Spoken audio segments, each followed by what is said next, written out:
Some people among the Muslims have actually mixed the idea of law of attraction with religion. So some of them brought in dua and prayer and dhikr. And they say, if you make enough dua, if you make enough dhikr, if you make enough prayers, then you can manifest certain things with the law of attraction. And this is mixing deen with shirk.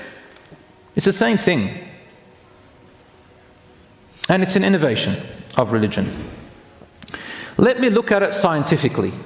And then I'm going to go religious, and we'll go talking about each one of them one by one, inshallah, and let's talk how it affects us. Scientifically. So this book, The Secret, by Rhonda Burns, uses claims to be based on science and borrows phrases from quantum physics. You'll find this in Live Science website. And the law of attraction is false in science in 4 different ways. Number 1, in physical science, the law is widely considered to be pseudoscience or religion couched in scientific language, and there is no scientific evidence supporting this law. No scientist or scientific institute has ever termed this belief as a law. Where did they get this terminology from? When did it become a law? Number 2, in physics, same things do not attract. In fact, in physics, opposites attract. You can't get positive and attract positive. A positive attracts negative. That's in physics. Like the magnet. When you put positive on positive, it repels, correct? When you put positive to negative, it attracts. But that doesn't mean that that's how we work in our life. We're talking physical. Like they're saying science. In science, there's nothing like that. Number 3, the change on a human body as a whole, the charge, the electric charge of a human body as a whole is electrically neutral. You know, we have in our body electrons, protons, neutrons. All of that is neutral, our entire body. There's nothing more positive about our body or more negative. So when I touch you or you touch me, I'm not increasing your positivity, nor am I increasing your negativity. Our bodies remain neutral. Positive and negative are neutral in the body. Electrons, protons, and neutrons. Therefore, the body can neither attract anything nor repel anything. But they say, no, the body and how you think can attract and repel and increase and decrease. Buffoonery. Number 4, those who support this law claim that energy is tangible, meaning it's a physical thing that you can touch. In physical science, this is of course false. Energy is not a thing you can touch, it's just a capacity. And so they think they can get energy, harness it, make it big, make it small, attract, give, take. There's nothing like that. So it's just the object's ability to move or do work. If energy was an object and this law was true, then the success rate for anybody who believes in law of attraction will be 100%. You can attract things that are real energy. But according to one of the experts featured in the film, the book, The Secret, his name is John Assaraf, the success rate of manifestation and the law of attraction is 0.1%. Example. According to this law of attraction, if I want to win the lottery, I merely have to go there and think really hard. And I can win the lottery. If I think of being thin, the universe will respond and make me thin. If I want a new car, I'll think about it really hard, and the universe will respond and facilitate that for me. I'll have a new car. In the book The Secret, if you have a plane crash, or you die of a disease, or a child dies of a disease, it's their fault. It's their fault. So it's because they didn't match the right frequency. And of course, neither frequency nor vibrations can attract anything, nor does the human body have the characteristics of attraction. The human body has a whole neutral charge. It cannot attract or repel anything. This is all from a scientific perspective.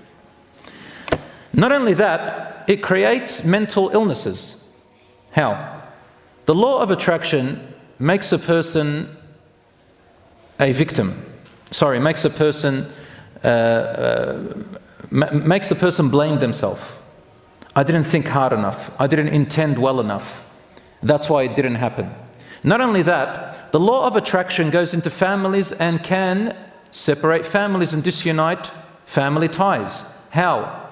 If they believe in the law of attraction, then the people who are around them that they are stuck with, their family, their wife, their husband, their children, if they believe that they're not meeting the right frequency and they're on a different frequency, they've got to move away from them. That's why the idea of toxicity and moving away from family and cutting them off, individualistic societies, it's a new age type of movement. Your frequency doesn't match my frequency. I don't know what that means. So, let's say somebody has a mental issue. What they're supposed to do, what they're advised to do, is get a support group. But the law of attraction will tell them, no, don't go to that support group because that support group doesn't match your frequency, so you shouldn't be around them. Again, empathy and compassion towards others is also low with the law of attraction because they're not on the same frequency as you. And they say the universe acts. You don't act, the universe acts. So my brothers and sisters, instead of that, we say, inside of us, Allah has given us willpower. Yani, if you have a good intention, and you have a positive mindset, and you are optimistic, and you rely on Allah, then it comes with action. Plan, act, do, rely on Allah, and the outcome is for Allah. And the idea of being optimistic as a Muslim means, oh Allah, whatever outcome comes out of this, I know that you know better than me, and I will accept it and assume well of Allah. The law of attraction is the opposite. You have to get what you want. It's about you, what you want. And that by fixating on the universe, the universe is the objective, and you will get it, definitely. So it defies the belief of qadr, that everything's in the control of Allah subhanahu wa ta'ala. We come back to opposing this entire teaching of deen. By the way, Christianity and Judaism also, they reject the law of attraction and manifestation. So there's no such thing as if you do something, the energy goes out and it hits a frequency and the universe gives you something back. If a person's in a plane crash and then you've got 200 people in the plane, they say if it had a crash, it's your fault because you didn't match the right energy.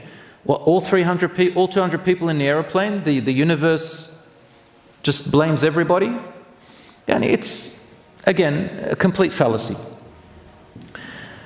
My brothers and sisters, in Islam, if you do positive things, there is a possibility that Allah rewards you with something positive, but not necessarily.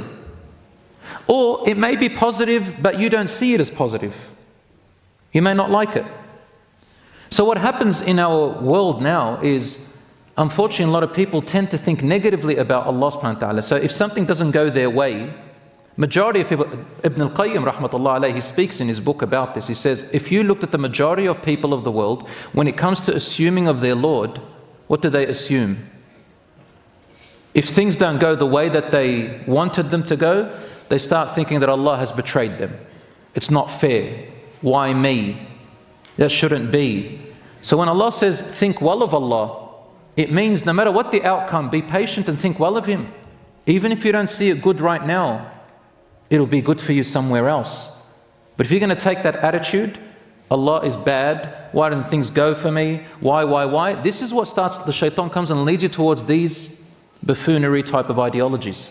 To leave God all alone and just rely on the universe, which really is an imaginary thing.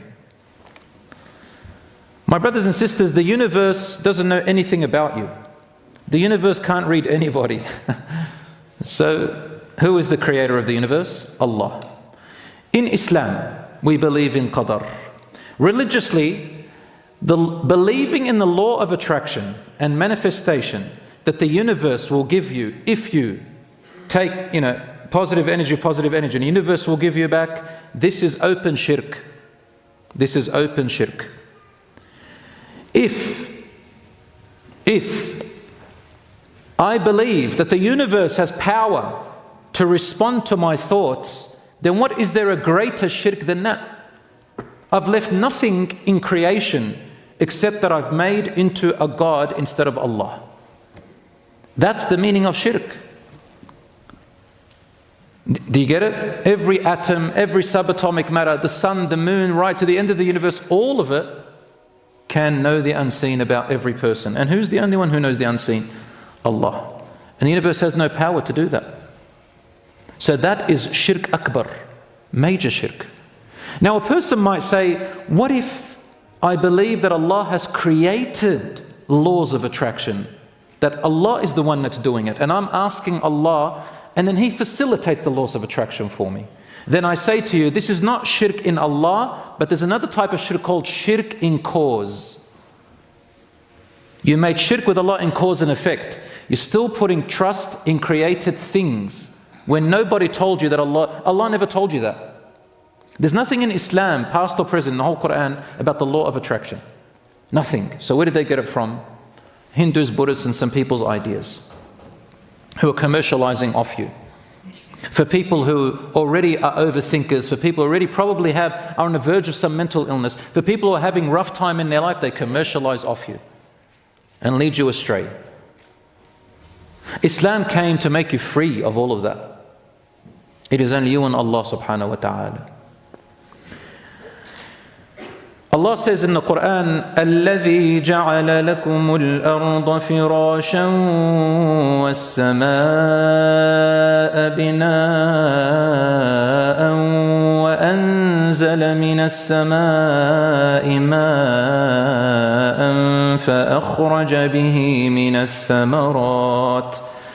فأخرج به من الثمرات رزقا لكم فلا تجعلوا لله أندادا وأنتم تعلمون. In Surah 2 verse 22, Allah says, it is He who has made the earth a resting place for you, and the sky as a canopy, and sent down water from above wherewith He brought forth fruits for you for your sustenance.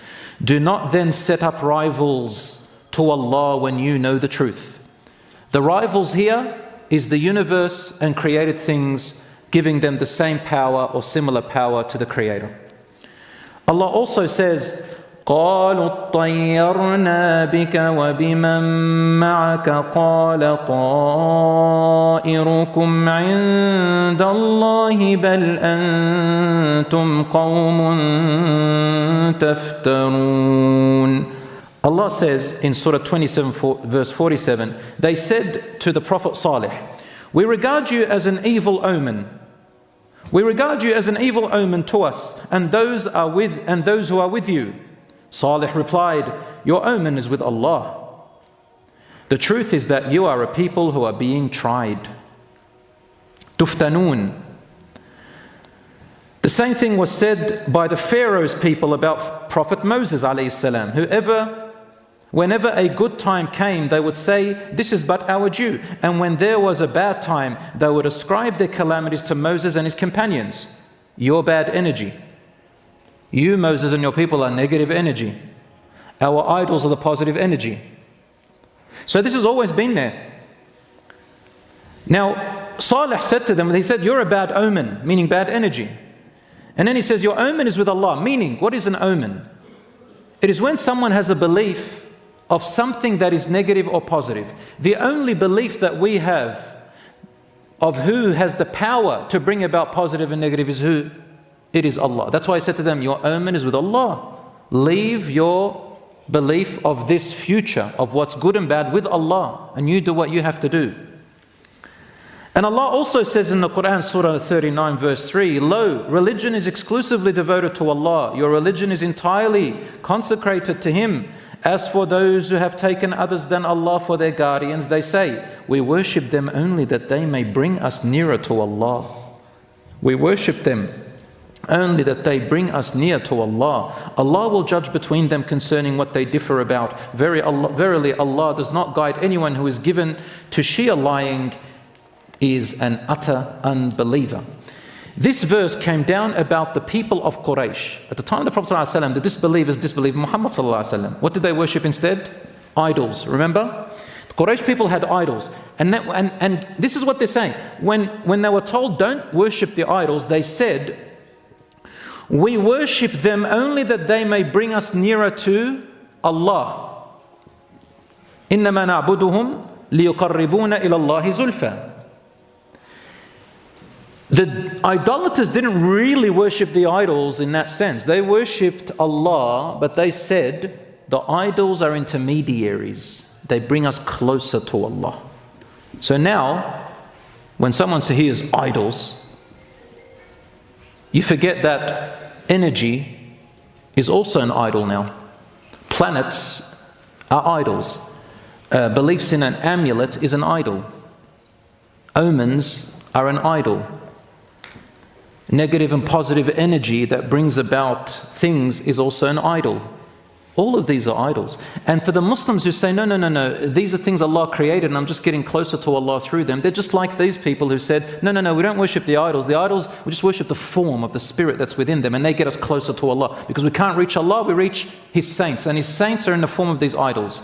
It's all same concept, you know, whether they say the universe, energy, law of attraction, manifestation, yoga, energy healing, idols, the sun, the moon, it's all the same concept. Astrology, the sun and celestial planets and how the constellations align, all of this is the same concept. All of these are idols.